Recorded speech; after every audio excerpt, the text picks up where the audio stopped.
மிருகத்தின் ஆட்சி தொடங்கியது. எனக்கு உணர்த்தப்பட்டதை உங்களிடத்தில் பகிர்ந்து கொள்கிறேன். மிருகத்தின், அதாவது அந்தி கிறிஸ்துவின் ஆட்சி உலகம் முழுவதும் ஒரே நேரத்தில் வர வேண்டும் என்பது அவசியமல்ல. உலகத்தின் ஒரு பகுதியில், ஒரு நாட்டில் அல்லது ஒரு நாட்டின் ஒரு பகுதியில் என்று தனித்தனியே கூட மிருகத்தின் ஆட்சி நிறுவப்படலாம்.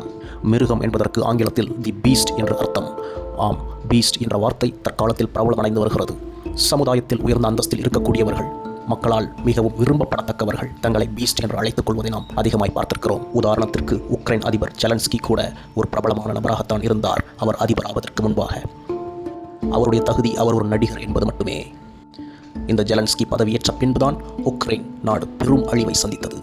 திரை கவர்ச்சி காரணமாக மக்கள் ஜெலன்ஸ்கியை தேர்ந்தெடுத்ததன் விளைவு இன்று மக்கள் நிம்மதியற்று ஒரு நரக வாழ்க்கை வாழ்ந்து கொண்டிருக்கிறார்கள். இது அனைத்து இடங்களுக்கும் பொருந்தும்.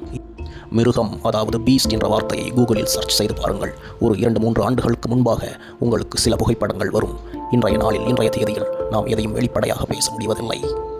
மீண்டும் சொல்கிறேன், மிருகத்தின் ஆட்சி தொடங்கியது.